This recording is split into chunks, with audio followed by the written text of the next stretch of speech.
Hello!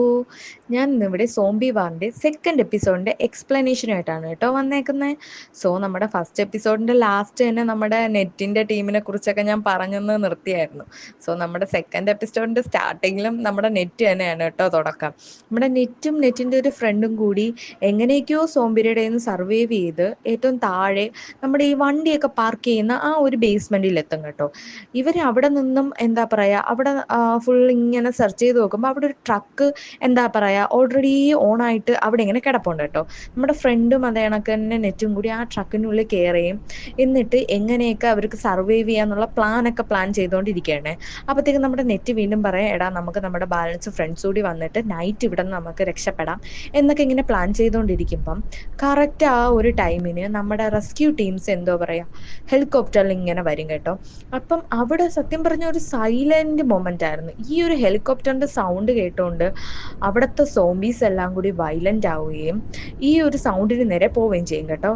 ആ പോകുന്ന direction എന്ന് പറയുന്നത് എക്സാക്റ്റ് നമ്മുടെ ട്രക്ക് എന്താ പറയുക പ്ലേസ് ചെയ്തിരിക്കുന്ന സ്ഥലത്തായിരുന്നു. ഈ സോംബീസ് എല്ലാം കൂടി ഈ ഒരു ഡയറക്ഷനിലോട്ട് വരികയും അവിടെ നിന്ന് എങ്ങനെയൊക്കെയോ നമ്മുടെ നെറ്റും അതേ കണക്കിൻ്റെ ഫ്രണ്ടും നല്ല രീതിയിൽ കഷ്ടപ്പെട്ട് സർവൈവ് ചെയ്യുന്നതും ആണ് കേട്ടോ കാണിക്കുന്നത്. അത് കഴിഞ്ഞതിന് ശേഷം നമ്മൾ നേരെ നിങ്ങിനും നോണിൻ്റെയും വീട്ടിൽ 1 ഇയർ മുമ്പ് എന്താണ് നടന്നത് എന്ന് കാണിക്കുന്ന ഒരു ക്ലിപ്പിലോട്ടാണ് കേട്ടോ പോകുന്നത്.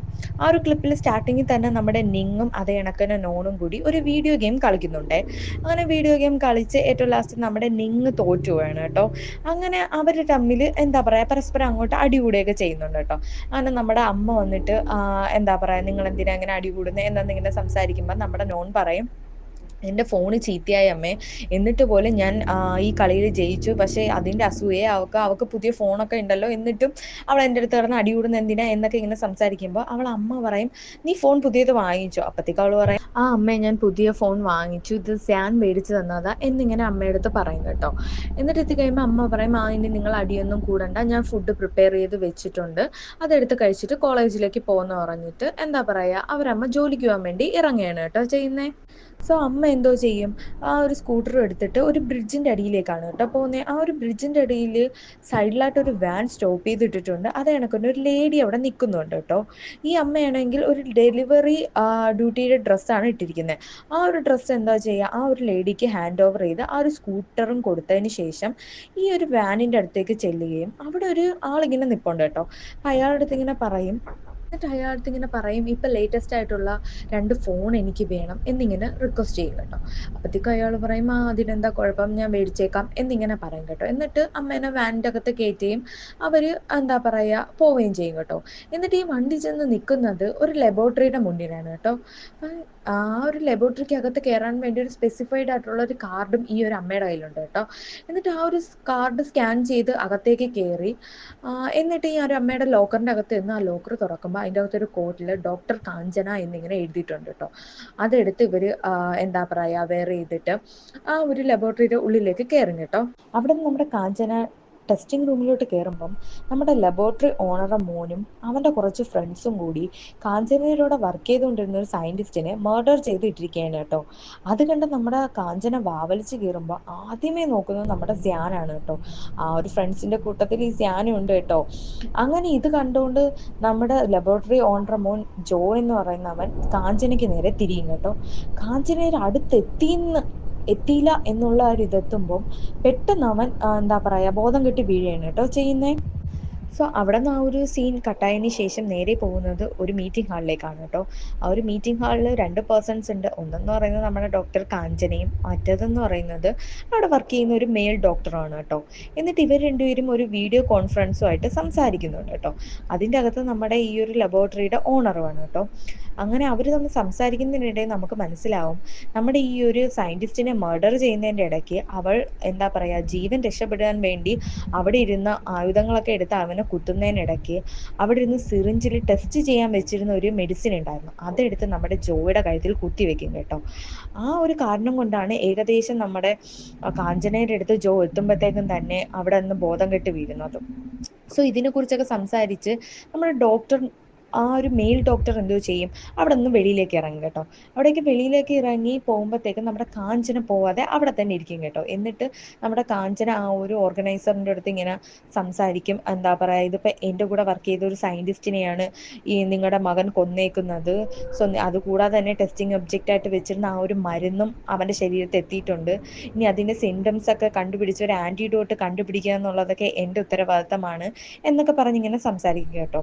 എന്നിങ്ങനെ സംസാരിച്ചുകൊണ്ടിരുന്നതിന് ശേഷം പെട്ടെന്ന് നമ്മുടെ കാഞ്ചന അവിടെ ഒരു ബോക്സ് കൊണ്ടുവന്ന് വെച്ചിരുന്നതിലിരുന്ന ആ ഒരു മരുന്നെടുത്ത് അവിടെ ശരീരത്തേക്ക് കുത്തിവെക്കും കേട്ടോ. എന്നിട്ട് പറയും, നിങ്ങളുടെ മകൻ്റെ ശരീരത്ത് കയറിയ അതേ മെഡിസിൻ തന്നെയാണിത്. ഈ ഒരു സാധനം എൻ്റെ ശരീരത്തിൽ ഞാൻ കയറ്റിയിട്ടുണ്ട്. എന്നിട്ട് ഇതിൻ്റെ ആൻറ്റിഡോട്ട് ഞാൻ തന്നെ കണ്ടുപിടിക്കാം. പക്ഷേ ആകെ എനിക്ക് ഒരേ ഒരു ആവശ്യമേ ഉള്ളൂ, എൻ്റെ മക്കളെ അവരുടെ ഫ്യൂച്ചറിനെയും വെറുതെ വിടണം എന്നിങ്ങനെ പറയും കേട്ടോ. ഓക്കെ, ഇതെല്ലാം എഗ്രി ചെയ്തുകൊണ്ട് നമ്മുടെ ആ ഒരു ഓർഗനൈസർ കാഞ്ചനേനെ വിടുകയാണ് കേട്ടോ ചെയ്യുന്നത്. അങ്ങനെ നമ്മുടെ കാഞ്ചന ലബോറട്ടറി വർക്കെല്ലാം കഴിഞ്ഞ് വീടെത്തുമ്പോൾ നല്ല നൈറ്റ് ആവും കേട്ടോ. അപ്പം നമ്മുടെ നിങ്ങും നോണും ഒക്കെ ഏകദേശം ഉറങ്ങിയിട്ടുണ്ട് കേട്ടോ. പക്ഷെ നമ്മുടെ നിങ്ങിനെ നോണിനെ ഉണർത്താതെ തന്നെ നമ്മുടെ കാഞ്ചന പുതുതായിട്ട് മേടിച്ച ഫോൺ അവരുടെ തന്നെ അടുക്ക കൊണ്ട് വെക്കുകയാണ് കേട്ടോ ചെയ്യുന്നത്. എന്നതിന് ശേഷം കാഞ്ചന എന്തോ ചെയ്യുന്നു വെച്ച് കഴിഞ്ഞാൽ, അവർക്ക് പേഴ്സണലായിട്ടൊരു ഡയറി ഉണ്ട് കേട്ടോ.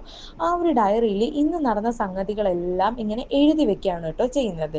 ഇവിടെ കൊണ്ട് 1 ഇയറിന് മുമ്പ് എന്ത് നടന്നു എന്നുള്ള കാര്യം എൻഡ് ചെയ്യാണ് കേട്ടോ. അതിനുശേഷം നമ്മുടെ പ്രസന്റ് ടൈമിലേക്ക് പോവാണ് കേട്ടോ. സോ ഇനി നമ്മുടെ പ്രസന്റ് ടൈമിലോട്ട് വരികയാണെങ്കിൽ എല്ലാവരും അവരുടെ ഫോണൊക്കെ ചെക്ക് ചെയ്യാണ് കേട്ടോ. ഈ ഒരു സിഗ്നൽ കട്ടാവുന്നതിന് മുമ്പ് അവരുടെ വേണ്ടപ്പെട്ടവർ എന്തൊക്കെ അയച്ചു എന്നുള്ള മെസ്സേജൊക്കെ ഒന്നുകൂടി എടുത്ത് വെച്ച് നോക്കുകയാണ് കേട്ടോ എല്ലാവരും ചെയ്യുന്നത്. അങ്ങനെ നമ്മുടെ നിങ്ങിൻ്റെ അടുത്ത് വരികയാണെങ്കിൽ നിങ്ങിൻ്റെ ഫോൺ ഓൾറെഡി ഡെഡ് ആയിട്ടുണ്ട് കേട്ടോ. പക്ഷെ എന്നാലും അവൾ പ്രതീക്ഷയോടെ ഫോൺ ചാർജിന് ഇട്ടിട്ട് ഇങ്ങനെ നോക്കിക്കൊണ്ടിരിക്കുകയാണ്. പിന്നെ കാണിക്കുന്നത് നമ്മുടെ ബോസിനെയും. അവിടെ ബോസിന് ആകെ ഉള്ളത് ഒരു ആൻറ്റി മാത്രമാണ് കേട്ടോ.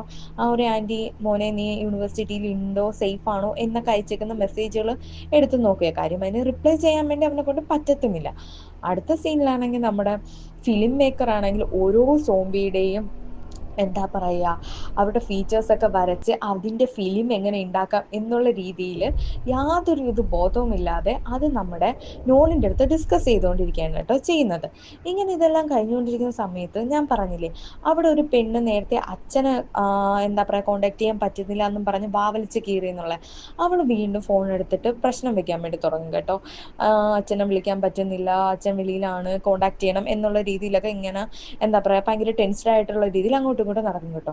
അപ്പോൾ നമ്മുടെ ലില്ലി വന്ന് അവളെ കൺവിൻസ് ചെയ്തുകൊണ്ടിരിക്കുന്ന സമയത്ത് വീണ്ടും യാതൊരുവിധ കാര്യവുമില്ലാതെ നമ്മുടെ സ്ട്രെയിറ്റ് ഫോർവേഡ് ആയിട്ടുള്ള പെണ്ണ് ഇതിൽ വന്ന് ഇടപെടും കേട്ടോ. ഇതിൽ വന്ന് ഇടപെട്ട് ഏറ്റവും ലാസ്റ്റ് ഈ സ്ട്രെയിറ്റ് ഫോർവേഡ് ആയിട്ടുള്ള പെണ്ണും ലില്ലിയുമായിട്ട് നല്ല മുട്ടനടിയാവും. എന്നതിന് ശേഷം അവിടെയുള്ള ഫ്രണ്ട്സ് എല്ലാം കൂടി വന്ന് എന്താ പറയുക ഇവരെ പിടിച്ചു മാറ്റുകയാണ് ചെയ്യുന്നത് കേട്ടോ. അങ്ങനെ പിടിച്ചു മാറ്റുമ്പോഴത്തേക്കും എന്താ പറയുക, നമ്മുടെ ഈ ഒരു അച്ഛനെ കാണണം അങ്ങനെയൊക്കെ പറഞ്ഞ് ബഹളം വെക്കുന്ന ആ ഒരു പെങ്കൊച്ചില്ലേ, അവളെ പേര് ഫാ എന്നാണ്. ആ ഫാ എന്ന് പറയുന്ന അവളെ നമ്മുടെ ബോസിൻ്റെ ഫ്രണ്ടായിട്ടുള്ള ഈൻ വിളിച്ചോണ്ട് പോകും കേട്ടോ. എന്നിട്ട് അവിടെ ചെന്ന് കൊണ്ടിരുത്തിയിട്ട് എന്താ പറയുക, നിനക്ക് മാത്രമല്ല ഫാമിലി ഉള്ളത്, ഇവിടെ എനിക്കും ഉണ്ട്. എൻ്റെ അനിയൻ എന്താ പറയുക പാവോ അവിടെ നിൽപ്പുണ്ട്, അവൻ്റെ ഗേൾ ഫ്രണ്ടിനെ നേരത്തെ സോംബി അറ്റാക്ക് ചെയ്തിട്ടുണ്ട് നല്ല രീതിയിൽ, അതിൻ്റെ ഷോക്കിലാണ് അവനും ഇരിക്കുന്നത്. എനിക്ക് ഇവിടെ നിന്ന് എസ്കേപ്പ് ആയിട്ട് വേണം അവനെയും ഒന്നിച്ചിരി ഓക്കെ ആക്കി എടുക്കാൻ എന്നൊക്കെ പറഞ്ഞ് ഇവരിങ്ങനെ സംസാരിച്ചുകൊണ്ട് നിൽക്കും കേട്ടോ. ആ ഒരു ടൈമിൽ പെട്ടെന്ന് നമ്മുടെ ഫിലിം മേക്കർ ആയിട്ടുള്ള ആ ഒരു ചെറുക്കൻ വന്നിട്ട് പറയും, എല്ലാവരും ഒന്നിട്ട് പെട്ടെന്ന് വന്നേ, ഞാൻ ഒരു കാര്യം കാണിച്ചു തരാം എന്നിങ്ങനെ പറയും. അങ്ങനെ നമ്മുടെ ധ്യാനും അതേ കണക്കിന് ബോസും പിന്നെ ഈ ബോസിൻ്റെ കൂടെ നിങ്ങല്ലാതെ വേറൊരു പെങ്കൊച്ചുകൂടി ഉണ്ട് കേട്ടോ ഈ സയൻസ് ഫാക്കൽറ്റിയിൽ. അവളും കൂടി എന്താ പറയുക ആ ഒരു വിൻഡോൻ്റെ അടുത്തേക്ക് ചെല്ലും കേട്ടോ. അവിടെ ഒരു വിൻഡോൻ്റെ അടുത്തേക്ക് ചെന്ന് നോക്കുമ്പോഴത്തേക്കും സോംബീസ് എല്ലാം കൂടി ഒരു ഡയറക്ഷനിലോട്ട് അങ്ങ് പോവുകയാണ് കേട്ടോ. അങ്ങനെ ഇവർ ഇങ്ങനെ തിങ്ക് ചെയ്തപ്പോഴത്തേക്കും എന്താ കാരണം എന്ന് ഇവർക്ക് ഇങ്ങനെ മനസ്സിലാവുന്നില്ല. ആ ഒരു ടൈമിൽ നമ്മുടെ ബോസിൻ്റെ എന്തൊക്കെയോ ഡൗട്ടുകൾ വരും കേട്ടോ. അവൻ എന്തൊക്കെയോ മനസ്സിലായ കണക്ക് നമുക്ക് ഫീൽ ആവും. പക്ഷെ അവൻ എന്താ പറയുക ആരുടെ അടുത്ത് ഇങ്ങനെ എക്സ്പ്രസ് ഒന്നും ചെയ്യത്തില്ല കേട്ടോ. അവിടെ നിന്ന് ഇങ്ങനെ ഇത് നോക്കിക്കൊണ്ടിരിക്കത്തേക്കും നമ്മുടെ ഫാൻ വീണ്ടും പറയും, ഓ ഇനി ഇത് നോക്കിക്കൊണ്ട് നിൽക്കാതെ ബാ നമുക്ക് പോയി എല്ലാവർക്കും റെസ്റ്റ് എടുക്കാമെന്നും പറഞ്ഞ് അവിടെ നിന്ന് എല്ലാവരെയും വിളിച്ചോണ്ട് പോകും കേട്ടോ. സോ ഈ ഒരു വിൻഡോ വഴിയുള്ള കാഴ്ചയെല്ലാം കണ്ടിട്ട് ഇവർ ചെന്ന് ബാലൻസ് ഉള്ള ഫ്രണ്ട്സിൻ്റെ അടുത്തൊക്കെ കാര്യം പറയും കേട്ടോ. കാര്യം പറഞ്ഞിട്ട് ഇവർ തമ്മിൽ ഇങ്ങനെ ചർച്ച വീണ്ടും തുടങ്ങുമ്പോഴത്തേക്കും നമ്മുടെ ഫാൻ പറയും, ഓ ഇതൊന്ന് നിർത്താവോ, അതിലൊരു സോംബി നമ്മളെ കടിച്ചു കഴിഞ്ഞ് കഴിഞ്ഞാൽ നമ്മളും സോംബിയായി മാറും എന്നൊരു തിയറി മാത്രം കൺസെപ്റ്റോ വെച്ചിട്ട് എന്താ പറയുക മുന്നോട്ട് പോയാൽ പോരെ എന്നിങ്ങനെ പറഞ്ഞിട്ട് അവരുടെ അടുത്തൊക്കെ റെസ്റ്റ് എടുക്കാൻ വേണ്ടി പറയും. സോ പിറ്റേ ദിവസം ഒരു 6:30 ആകുമ്പോഴത്തേക്കും ഇവരെല്ലാം കൂടി എണീറ്റ് അവർക്ക് അവിടെ നിന്ന് എസ്കേപ്പ് ആവാനുള്ള പ്ലാൻ ചെയ്യാമെന്നും പറഞ്ഞുകൊണ്ട് നിൽക്കും കേട്ടോ. അപ്പോഴത്തേക്കും നമ്മുടെ സ്യാൻ ചോദിക്കും ഇനി എന്താ പ്ലാൻ എന്ന് ചോദിക്കുമ്പോഴത്തേക്കും അവർ പറയും ഞങ്ങളാരും വരുന്നില്ല എന്ന് പറയും. അപ്പത്തേക്കും സ്യാൻ ചോദിക്കും അതെന്താ അങ്ങനെ? അപ്പത്തേക്കും നമ്മുടെ നിങ്ങ് പറയും ഇവിടെ സർവൈവ് ചെയ്തത് നമ്മൾ മാത്രമല്ല വേറെ ആളുകൾ ഉണ്ട് എന്നാണ് തോന്നുന്നത്, അവരുമായിട്ടുള്ള യാതൊരുവിധ കോണ്ടാക്റ്റും കിട്ടിയിട്ടില്ല എന്നിങ്ങനെ പറയും. അപ്പത്തേക്കും സ്യാൻ എടുത്ത വയൽ പറയും സോ അതൊന്നും എനിക്കറിയത്തില്ല, നമുക്ക് ഇവിടെ നിന്ന് സർവൈവ് ചെയ്തേ ഒക്കത്തുള്ളൂ എന്ന് സ്യാൻ പറയും. എന്നിട്ട് സ്യാൻ പറയും ഇപ്പം മണി 6:30 ആയിട്ടുണ്ട്, കറക്റ്റ് 7 മണിക്ക് മുന്നേ തന്നെ ഈ ഒരു ബിൽഡിങ്ങിൽ എവിടെയൊക്കെ നമുക്ക് സോംബിനെ അറ്റാക്ക് ചെയ്യാനുള്ള ടൂൾസ് ഉണ്ടോ അതിനെല്ലാം കളക്ട് ചെയ്തിട്ട് കറക്റ്റ് 7 മണിക്ക് തന്നെ എല്ലാവരും ഈ ഒരു ബേസ് ഗ്രൗണ്ടിൽ തന്നെ എത്തണമെന്ന് പറയും കേട്ടോ. അപ്പത്തേക്കും എന്താ പറയുക, ഇതിനു വേണ്ടി കുറച്ച് ടീമുകളായിട്ട് അവരെന്താ പറയുക സ്പ്ലിറ്റപ്പ് ആവും. അതിൽ നമ്മുടെ സ്യാനും അതേ കണക്ക് തന്നെ നമ്മുടെ ബോസിന്റെ ഫ്രണ്ട് ആയിട്ടുള്ള ഈനും അവരെല്ലാം കൂടി ഒരു ടീമാവും. അതേ കണക്ക് തന്നെ ബോസും ലില്ലിയും വേറൊരു ടീമും, അതേ കണക്ക് തന്നെ നമ്മുടെ നോണും നിങ്ങും, അതേ കണക്ക് തന്നെ നമ്മുടെ പാവോയും, അതേ കണക്ക് തന്നെ എന്താ പറയുക ആ ഒരു സയൻസ് ഫാക്കൽറ്റിയിലുള്ള വേറൊരു പെങ്കൊച്ചും, അവരെല്ലാം കൂടി ഒരു ടീമായിട്ട് ഇങ്ങനെ പോകും കേട്ടോ. ഇങ്ങനെ ഇവർ ഓരോരോ ഇതിൽ സ്പ്ലിറ്റപ്പായി ഓരോരോ ഓഫീസിൽ നിന്ന് ഓരോരോ ലൈബ്രറിയിൽ നിന്നൊക്കെ ഇങ്ങനെ ടൂൾസ് എടുക്കാൻ നേടും. സോ നമ്മുടെ ബോസിന്റെ ടീമുകാർ പറയും ഇനി 7 മണിയാവാൻ വേണ്ടി 5 അതോ 10 മിനിറ്റേ ഉള്ളൂ, സോ നമുക്ക് ഇവിടെ നിന്ന് താഴേക്ക് പോകാം എന്നിങ്ങനെ പ്ലാൻ ചെയ്ത് അവർ വരാന്ത വഴി നടക്കാൻ വേണ്ടി ശ്രമിക്കും കേട്ടോ. വരാന്ത വഴി ഇങ്ങനെ നടന്നു വരാൻ വേണ്ടി നോക്കുമ്പോൾ താഴത്തെ ആ ഒരു ബേസ്മെന്റിലാണെങ്കിൽ അവിടെ സോംബീസ് ആയിട്ടുള്ളവരെല്ലാം അവർ ഹ്യൂമൻ ആയിരുന്ന സമയത്ത് എന്തൊക്കെ വർക്കൊക്കെയാണോ അവർക്ക് ഉണ്ടായിരുന്നത് അതാത് വർക്കിൽ സോംബീസ് ആയിരിക്കുമ്പോൾ പോലും അവർ ആ വർക്കുകൾ ചെയ്യാൻ വേണ്ടി വീണ്ടും ഉള്ളിലേക്ക് കയറി വരുന്നത് കേട്ടോ. ലൈബ്രറി, അതേ കണക്ക് തന്നെ ഓഫീസ് വർക്ക്, അതേ കണക്ക് തന്നെ പല വർക്കിന്റെ സെക്ഷനിലും ഈ സോംബീസ് ഡയറക്റ്റ്ലി പോയി ഇരിക്കുകയാണ് കേട്ടോ ചെയ്യുന്നത്. സോ ഈ സോംബീസ് ഇങ്ങനെ വരുന്ന കാര്യങ്ങളെല്ലാം നമ്മുടെ ബോസ് മാത്രമല്ല നമ്മുടെ നിങ്ങിന്റെയും നോണിന്റെയും അതേ കണക്ക് തന്നെ ആ ഒരു സ്ട്രെയിറ്റ് ഫോർവേഡ് ആയിട്ടുള്ള ഒരു പെണ്ണില്ലായിരുന്നോ അവളുടെ ടീമിലും എന്തോ ചെയ്യുക ഇതൊക്കെ കാണും കേട്ടോ. സോ അവരെ എങ്ങനെയൊക്കെയോ അവിടെ നിന്നും രക്ഷപ്പെട്ട് എന്താ പറയുക ആ ഒരു സോംബീസിൻ്റെ നിന്ന് രക്ഷപ്പെട്ട് താഴത്തെ ബേസ്മെന്റിലേക്ക് പോകാൻ വേണ്ടി മാക്സിമം ട്രൈ ചെയ്യും കേട്ടോ. നമ്മുടെ സ്യാനിന്റെ ടീമാണെങ്കിൽ ഓൾറെഡി അവർ ബേസ്മെന്റിൽ എത്തും കേട്ടോ. സോ അവർക്ക് യാതൊരുവിധ പിടിയുമില്ല. ഇപ്പൊ 7 മണി കഴിഞ്ഞിട്ട് പോലും എന്താ പറയുക ബാക്കിയുള്ള ടീമുകാരൊന്നും ഗ്രൗണ്ടിലേക്ക് വരുന്നില്ല, എന്താ കാര്യം എന്നിങ്ങനെ അവരിങ്ങനെ ടെൻസ്ഡായി നിൽക്കുമ്പം നമ്മുടെ ഈൻ പറയും എന്തോ പ്രശ്നമുണ്ട്, നമുക്ക് പോയി അവരെ ചെക്ക് ചെയ്യാം എന്നിങ്ങനെ പറയും കേട്ടോ. ഈ ഈനിന്റെ ഒരൊറ്റ വാക്ക് കേട്ടുകൊണ്ട് അവരെല്ലാം കൂടി ജാനിന് നേരെ തിരിഞ്ഞിട്ട് പറയും നമുക്ക് പോയി ചെക്ക് ചെയ്തേ പറ്റത്തുള്ളൂ എന്നിങ്ങനെ പറയും. അങ്ങനെ അവരെല്ലാം കൂടി മുകളിലേക്ക് വീണ്ടും കയറി വരും കേട്ടോ. ഈ ഒരു ടൈമിൽ നമ്മുടെ ബോസ് പറയും നമ്മളിങ്ങനെ 4 പേര് ഇങ്ങനെ ഗ്രൂപ്പായിട്ട് നടന്നു കഴിഞ്ഞാൽ ആർക്കും സർവൈവ് ചെയ്യാൻ വേണ്ടി പറ്റത്തില്ല, സോ നമുക്ക് 2 പേര് വെച്ച് സ്പ്ലിറ്റപ്പ് ആവാമെന്ന് പറയും. അങ്ങനെ ബോസും ബോസിന്റെ കൂടെയുള്ള വേറൊരു പയ്യനും കൂടി ഒരു ടീമാവുകയും അതേ കണക്ക് തന്നെ ഈ ലില്ലിയുടെ കൂടെ ഫാ എന്ന് പറഞ്ഞ ഒരു പെണ്ണില്ലേ അച്ഛനെ കാണണമെന്നും പറഞ്ഞ് ബഹളം വെച്ച്, അവളും കൂടി ഒരു ടീമാവുകയും ചെയ്യും കേട്ടോ. അങ്ങനെ അവിടെ നിന്ന് ലില്ലിയായും ആ പെണ്ണും കൂടി അവിടെ നിന്ന് സ്കൂട്ടാവും, അതേ കണക്ക് തന്നെ ബോസും ആ ഒരു പയ്യനും കൂടി അവിടെ നിന്ന് സ്കൂട്ടാവും. അങ്ങനെ ഈ ബോസ് ചെന്ന് കയറുന്നത് നമ്മുടെ നിങ്ങിന്റെയും നോണിന്റെയും ഗ്രൂപ്പിന്റെ അടുത്താണ് കേട്ടോ. അവിടെ നിന്ന് അവരെങ്ങനെയൊക്കെയോ സർവൈവ് ചെയ്യാൻ വേണ്ടി ശ്രമിക്കും. ഇനി നേരെ തിരിച്ച് നമ്മുടെ ലില്ലിയും അതേ കണക്കിന് ഫായും കൂടി എന്താ പറയുക ഒരു വിൻഡോ കാണും കേട്ടോ. അപ്പൊ ആ ഒരു വിൻഡോയുടെ സൈഡൊക്കെ നല്ല സൈലൻസ് ആയതിനെ കൊണ്ട് നമ്മുടെ ലില്ലി പ്ലാനിടും നമുക്ക് ഈ വിൻഡോ വഴി വെളിയിൽ ഇറങ്ങിയിട്ട് നമുക്ക് ഗേറ്റ് വഴി വെളിയിൽ ഈ ഒരു ക്യാമ്പസിന് വെളിയിൽ പോകാന്ന് പറയും. അങ്ങനെ ആദ്യമേ ലില്ലി വെളിയിലേക്ക് ഇറങ്ങിയിട്ട് നമ്മുടെ ഫായിനെ ഹെൽപ്പ് ചെയ്യാൻ വേണ്ടി ശ്രമിക്കുമ്പോഴത്തേക്കും കറക്റ്റ് ടൈമിൽ തന്നെ നമ്മുടെ ഫായുടെ ഫോണിൽ വെച്ചിരിക്കുന്ന അലാറം റിങ് ചെയ്യും കേട്ടോ. നമ്മുടെ ലില്ലി ആണെങ്കിൽ ഈ ഒരു ബിൽഡിങ്ങിന് വെളിയിലും നമ്മുടെ ഫായ ആണെങ്കിൽ അകത്തും.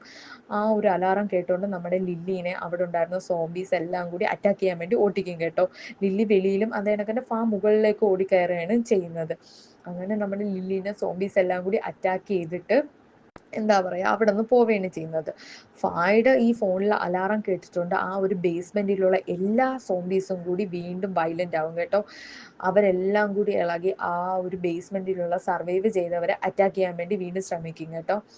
എന്നതിന് ശേഷം ഈ ഒരു ലില്ലി ഇങ്ങനെ വെളിയിൽ സോംബീസ് അറ്റാക്ക് ആയിട്ട് കിടക്കുന്നത് നമ്മുടെ സ്ട്രെയിറ്റ് ഫോർവേഡ് ആയിട്ടുള്ള ആ ഒരു പെണ്ണിന്റെ ടീം ഇങ്ങനെ നടന്നു വരുമ്പോഴത്തേക്ക് കാണും കേട്ടോ. അതിലുള്ള ഒരു ചെറുക്കൻ നമ്മുടെ ലില്ലിയായിട്ട് നല്ല കമ്പനി ആയിരുന്നു കേട്ടോ. സോ ഈ ഒരു ബോഡി കണ്ടുകൊണ്ട് ആ ചെറുക്കൻ അവിടെ കിടന്ന് എന്താ പറയുക കരയാനും ബഹളം വെക്കാനൊക്കെ തുടങ്ങും. അപ്പോഴത്തേക്കും നമ്മുടെ സ്റ്റേറ്റ് ഫോർവേഡ് ആയിട്ടുള്ള പെണ്ണ് പറയും അവൾ സോംബി ആവുന്നതിന് മുമ്പ് ബാ നമുക്ക് ഇവിടെ നിന്ന് എസ്കേപ്പ് ആവുമെന്ന് പറയും. പക്ഷെ അവൻ കേൾക്കില്ല കേട്ടോ. അങ്ങനെ അവൻ്റെ കൂടെ വേറൊരു ഫ്രണ്ട് കൂടി ഉണ്ട് കേട്ടോ. അങ്ങനെ അവനെ ഇങ്ങനെ പിടിച്ചു മാറ്റാൻ വേണ്ടി ശ്രമിക്കുമ്പോഴും അവൻ വരത്തില്ല കേട്ടോ. അങ്ങനെ ഇവൾ പറയും എങ്കിൽ പിന്നെ നിങ്ങൾ ഇവിടെ നിന്നോ, എനിക്ക് എൻ്റെ കാര്യം നോക്കണം എന്നുള്ള രീതിയിൽ ഒരു മൈൻഡ് ഇട്ടിട്ട് ഇവൾ എന്തോ ചെയ്യും അവിടെ നിന്ന് സ്കൂട്ടാവുകയാണ് കേട്ടോ ചെയ്യുന്നത്. അങ്ങനെ ഇവളെ നോക്കി അവിടെ നിന്ന് കരയുന്ന സീനാണ് കേട്ടോ കാണിക്കുന്നത്. അവിടെ നിന്ന് നേരെ തിരിയുന്നത് നമ്മുടെ ബിൽഡിങ്ങിന്റെ അകത്ത് ട്രാപ്പായി പോയ സർവൈവേഴ്സിന്റെ അടുത്താണ് കേട്ടോ. അവിടെ നോക്കുമ്പോഴത്തേക്കും ഈ ഒരു അരാളത്തിന്റെ സൗണ്ട് കേട്ടിട്ട് എന്താ പറയാ, വയലന്റ് ആയിട്ടുള്ള സോംബീസിന്റെ കയ്യിൽ നിന്ന് രക്ഷപ്പെടാൻ നമ്മുടെ സർവൈവേഴ്സ് കുറെ കഷ്ടപ്പെടും കേട്ടോ. ഇവരിവിടെ നിന്നും എന്താ പറയാ എങ്ങനെയെങ്കിലും എസ്കേപ്പ് ആയി മുകളിലത്തെ ബേസ്മെന്റിൽ എത്താന്ന് പ്ലാൻ ഇടും കേട്ടോ. അങ്ങനെ നമ്മുടെ ബോസും അതേ കണക്കിന് നിങ്ങും നോണും അതേ കണക്കിന് മറ്റൊരു ഗ്രൂപ്പായിട്ടുള്ള എന്താ പറയാ ധ്യാനും എല്ലാവരും കൂടി ബേസ്മെന്റിൽ എത്താൻ വേണ്ടി പ്ലാൻ ഇടും കേട്ടോ. എന്നിട്ട് ഇവരെല്ലാം കൂടി ഓരോ ബേസ്മെന്റിന്റെ സ്റ്റെയർകേഴ്സിലോട്ട് കയറുമ്പോഴത്തേക്കും ഓരോ ഗ്രൂപ്പ് ഓഫ് സോംബീസിനെയാണ് കേട്ടോ ഇവർക്ക് ഫേസ് ചെയ്തേണ്ടി വരുന്നത്. അപ്പൊ അവിടെ ഓരോരോ ബേസ്മെന്റിൽ നിന്ന് എസ്കേപ്പ് ആവാൻ വേണ്ടി ഓരോ ഡോറും കൊടുത്തിട്ടുണ്ട് കേട്ടോ. ആ ഒരു ഡോർ ഓപ്പൺ ആയി വെളിയിലിറങ്ങി വേറെ ഏതെങ്കിലും ഒരു ഡോർ ഓപ്പൺ ആക്കി അതുവഴി സ്റ്റെയർ കേസിന്റെ മുകളിലോട്ട് കയറി അങ്ങനെ ഓരോ പ്രാവശ്യവും ഓരോ സ്റ്റെയർ കേസിന്റെ ഡോർ ഓപ്പൺ ആക്കിയാണ് കേട്ടോ ഇവർ സർവൈവ് ചെയ്യാൻ വേണ്ടി ശ്രമിക്കുന്നത്. അങ്ങനെ ഏതോ ഒരു ബേസ്മെന്റിൽ വെച്ച് നമ്മുടെ ഫായും അതേ കണക്ക് തന്നെ സ്ട്രെയിറ്റ് ഫോർവേഡ് ആയിട്ടുള്ള പെണ്ണും കണ്ടുമുട്ടും കേട്ടോ. അങ്ങനെ ഇവർ ഓടി ഏതോ ഒരു സ്റ്റെയർ കേസിന്റെ അടുത്ത് എത്തുമ്പോഴത്തേക്കും അവിടുത്തെ ഒരു ഡോർ ഓപ്പൺ ചെയ്ത് നമ്മുടെ നിങ്ങിന്റെ ഗ്യാങ് ഓടി രക്ഷപ്പെടുന്നത് കാണും കേട്ടോ. സോ ഇത് കണ്ടുകൊണ്ട് നമ്മുടെ സ്ട്രെയിറ്റ് ഫോർവേഡ് ആയിട്ടുള്ള പെണ്ണും ഫായും കൂടി അവരെ പിറകെ ഓടും കേട്ടോ. പക്ഷേ കഷ്ടവശാൽ അവർ രണ്ടുപേരും കൂടി ഓടി അടുത്തോട്ട് ചെല്ലുമ്പോൾ നമ്മുടെ സ്ട്രെയിറ്റ് ഫോർവേഡ് ആയിട്ടുള്ള പെണ്ണ് ആ ഒരു സ്റ്റെയർ കേസിന്റെ റൂമിന്റെ അകത്ത് കയറും കേട്ടോ. പക്ഷെ നമ്മുടെ ഫാക്ക് കയറാൻ വേണ്ടി ഒക്കത്തില്ല. ഇതിന് സോംബീസ് അവിടെ അത്രയും എന്താ പറയാ കമ്പൈൻ ചെയ്ത് വന്നതിനെ കൊണ്ട് ആ ഒരു ഡോറ് നമ്മുടെ നിങ്ങിന് ക്ലോസ് ചെയ്യേണ്ടി വരും കേട്ടോ. ഇതിന് ഓപ്പോസിറ്റ് സ്റ്റെയർ കേസിന്റെ ഡോറിൽ നമ്മുടെ ബോസും അത് കണക്ക് തന്നെ പാവോയുടെ ബ്രദറായിട്ടുള്ള ഈനും ഉണ്ട് കേട്ടോ. അപ്പൊ നമ്മുടെ ഫാ ഇങ്ങനെ നിൽക്കുന്ന കണ്ടുകൊണ്ട് നമ്മുടെ പാവോ അവിടെ നിന്ന് ഡോർ വീണ്ടും ഓപ്പൺ ചെയ്തിട്ട് വാ ഫാ എന്നും പറഞ്ഞ് ഇങ്ങനെ ബഹളം വെച്ചോണ്ടിരിക്കും കേട്ടോ. പക്ഷെ കഷ്ടവശാല് അവളെ രക്ഷിക്കാൻ വേണ്ടി പറ്റത്തില്ല. അപ്പത്തേക്കും തന്നെ സോംബീസ് അവളെ ഫുള്ള് കവർ ചെയ്തിരിക്കും. അപ്പൊ തന്നെ നമ്മുടെ എന്താ പറയാ ജെയിൻ ഇത് കണ്ടുകൊണ്ട് ആ ഡോർ അങ്ങ് ക്ലോസ് ചെയ്യും കേട്ടോ. ക്ലോസ് ചെയ്യുമ്പോഴത്തേക്കും നമ്മുടെ ഭാവോടെ ആ ഒരു സമനില തെറ്റും കേട്ടോ. ഭാവോ പറയും നിങ്ങളൊക്കെ കാരണമല്ലേ അവളും പോയത് എന്നിങ്ങനെ പറഞ്ഞ് ഇങ്ങനെ കരയാൻ വേണ്ടി തുടങ്ങും കേട്ടോ. കാര്യം ഓൾറെഡി അവന്റെ ഗേൾ ഫ്രണ്ട് നഷ്ടപ്പെട്ടതും ഇത് കണക്കല്ലേ. അവന്റെ മുമ്പിൽ വെച്ച് സോംബീസ് എല്ലാം കൂടി അറ്റാക്ക് ചെയ്തപ്പോൾ അവനൊന്നും ചെയ്യാൻ വേണ്ടി പറ്റില്ല. അപ്പൊ അതിന് റിലേറ്റബിൾ ആയിട്ടൊന്നും വന്നപ്പം അവൻ എന്താ പറയാ കൺട്രോൾ ചെയ്യാൻ പറ്റിയില്ല എന്ന് വേണം പറയാൻ. അങ്ങനെ അവിടെയുള്ള എല്ലാവരെയും ഇങ്ങനെ ഷൗട്ട് ചെയ്ത് ഇങ്ങനെ ദേഷ്യപ്പെട്ടുകൊണ്ട് ഇങ്ങനെ നിൽക്കുമായിരുന്നു. അങ്ങനെ ഷൗട്ട് ചെയ്തുകൊണ്ട് നിൽക്കുമ്പോഴത്തേക്കും എന്താ പറയാ നമ്മുടെ ബോസ് കയറി ഇടപെട്ടിട്ട് അവനെ ഇച്ചിരി ഒന്ന് കൂൾ ഡൗൺ ആക്കാൻ വേണ്ടി ശ്രമിക്കും. ആ ഒരു ടൈമിൽ അവന്റെ കയ്യിൽ ജസ്റ്റ് ഒരു സ്ക്രാച്ച് കാണും കേട്ടോ. ഈ ഒരു സ്ക്രാച്ച് കണ്ടുകൊണ്ട് ബാലൻസ് ഉള്ള എല്ലാവരും കൂടി നമ്മുടെ നോണും അതേ കണക്ക് തന്നെ ധ്യാനും എല്ലാവരും കൂടി പേടിച്ച് ഇങ്ങനെ പിറകിലോട്ട് പോകും കേട്ടോ. ഇവനിപ്പോൾ സോംബി ആവും എന്നുള്ള രീതിയിൽ ഇങ്ങനെ പിറകിലോട്ട് പോകും കേട്ടോ. അങ്ങനെ പാവോടെ ചേട്ടനായ പാവോടെ കയ്യിൽ ഊണ്ടിങ്ങനെ നോക്കിക്കൊണ്ട് നിൽക്കുന്ന ആ ഒരു സീൻ വെച്ച് നമ്മുടെ എപ്പിസോഡ് 2 എൻഡ് ആവുകയാണ് കേട്ടോ. ഇനി അടുത്ത എപ്പിസോഡിൽ ഇനി ബാലൻസ് നമുക്ക് കണ്ടറിയാം. Thank you for watching.